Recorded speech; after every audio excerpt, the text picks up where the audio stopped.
నమస్తే. బీఆర్కే భక్తి ఛానల్ కి స్వాగతం. నేను పద్మ. ఈ రోజు మనతో పాటు స్టూడియోలో ఉన్నారు ప్రముఖ ఆధ్యాత్మికవేత్త డాక్టర్ అనంతలక్ష్మి గారు. నమస్తే అమ్మ. నమస్తే తల్లి. అమ్మ, అసలు కర్మ సిద్ధాంతం అంటే ఏంటి? కర్మ అంటే మనం చేసిన పని. కర్మ సిద్ధాంతం అంటే చేసిన పని గురించి ఉండేటటువంటి థియరీని కర్మ సిద్ధాంతం అంటారు. దీనికి సంబంధించి వేదాంత శాస్త్రంలో గ్రంథాలు ఉన్నాయి. అంత ఇప్పుడు మనం చెప్పుకోలేం కదా. మనకు అర్థమయ్యే వరకు చాలా కొద్దిగా అందులో అతి సులువుగా మన స్థాయికి అర్థమయ్యే విషయం మాత్రమే నేను చెప్తాను. ఏమంటే ఏ పని చేసినా దాని ఫలితాన్ని అనుభవించాలి. ఇది తప్పదు కదమ్మా. కర్మ సిద్ధాంతమైనా కాకపోయినా, అంటే వేదాంతపరమైన కర్మ సిద్ధాంతం కాకపోయినా నిత్యకృత్యంగా అన్న అనుభవించాలి కదా. ఆకలేసింది, అన్నం తింటే ఆకలి తీరుతుంది, కర్మ సిద్ధాంతం అవునా కదా. అంతే. ఎక్కువ తింటే కడుపు నొప్పి వస్తుంది, కర్మ సిద్ధాంతం అవునా కదా. మనం చేసిన కర్మే కదా. కదా. కడుపు నొప్పి వస్తే మందేసుకుంటే తగ్గుతుంది, కర్మ సిద్ధాంతమే కదా. అంతే. చేసిన పనికి ఫలితాన్ని అనుభవించి తీరాలి అనేది కర్మ సిద్ధాంతం. ఈ కర్మ సిద్ధాంతాల్లో ఏం చెప్తారంటే, మనం ఇప్పుడు చేసేటటువంటి కర్మకి ఏ పని అయితే ఇప్పుడు చేస్తున్నామో దీనికి మూలం ఇంతకుముందు చేసిన పని కారణం అంటారు. మరి దానికి కారణం ఏమిటి? అంతకుముందు చేసిన కర్మ. పోని ఇప్పుడు వెనక్కి చూడలేకపోతే ఇప్పుడు చూస్తే మనం ఇప్పుడు చేసే పనికి ఫలితం మనం చేసేటటువంటి పని కారణమైతే, అదే ఎక్కువ తింటే కడుపు నొప్పి రావడం అన్నది ఉందే, ఎక్కువ తినడం అనేటటువంటిది కారణమైతే కడుపు నొప్పి అనేటటువంటి ఫలితాన్ని అనుభవించాం. కడుపు నొప్పి అనేటటువంటి కారణమైతే మందేసుకోవడం అనే కర్మం చేసాం.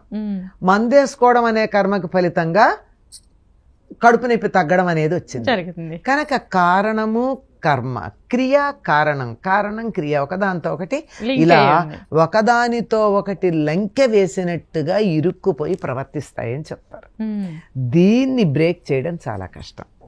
ఇలాగే ఉంటుంది అది. దీన్ని ఇలా విడదీయాలంటే కర్మభేదము అని చెప్తారు, ఛేదం. ఇది ఎలా జరుగుతుంది అంటే, చేసినటువంటి పని ఫలితాన్నంతా కూడా నల్లిఫై చేయాలి. ఎట్లాగైతే అకౌంట్స్లో బ్యాలెన్స్ షీట్ జీరో చేసుకుంటూ ఉంటారో అట్లా చేయగలగాలి.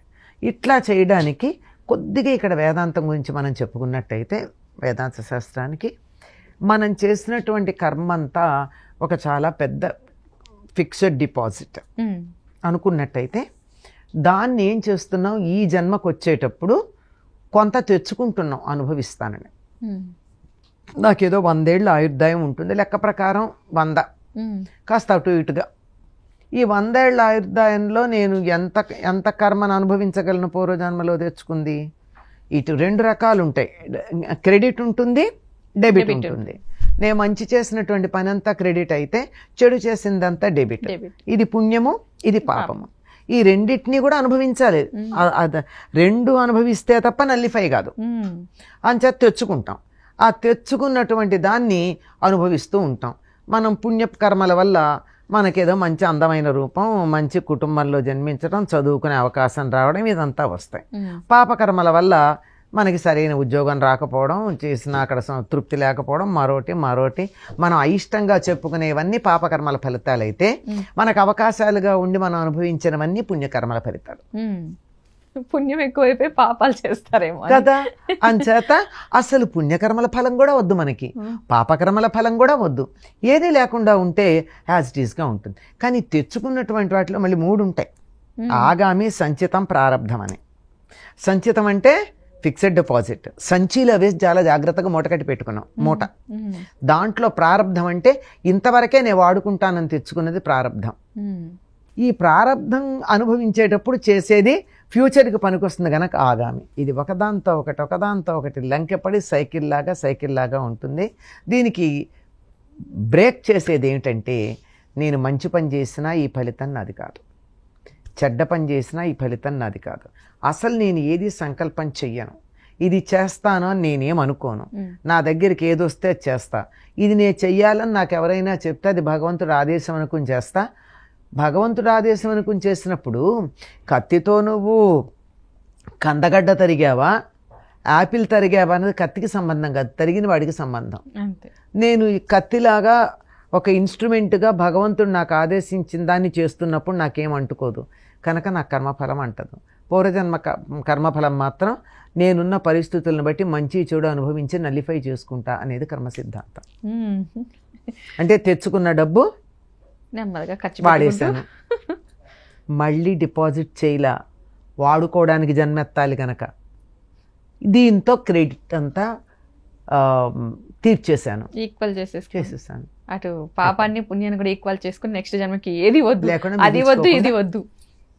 ఇది చాలా సింపుల్ గా అందరికీ అర్థమయ్యే భాషలో చెప్పాం కానీ ఆరక్షణం కూడా ఆచరించడానికి ఇబ్బంది కలిగేది. అవునమ్మా, నిజంగా.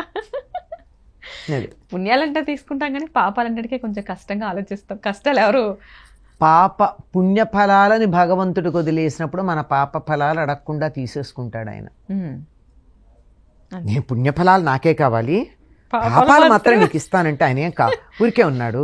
అందరూ ఇచ్చేవి అవేనమ్మా, వెళ్ళి నా పుణ్యం నాకు ఇచ్చేసే, నేను చేసిన పాపాలకు మాత్రం నువ్వే కారణం, నువ్వు తీసేసుకో అంటాం. ఈజీగా ఏదైనా సరే దేవుడి మీదకి నెట్టేస్తాం, మనం చేసినవి అయినా సరే. ఏదన్నా మంచి పని చేశానుకో, నే గనక చేశానంటే పని కుదరలేదనుకో, కర్మ రాసుంది, ఆ దేవుడు అలా తలరాత రాశాడు, అలా జరిగింది, అనుకోలేదు.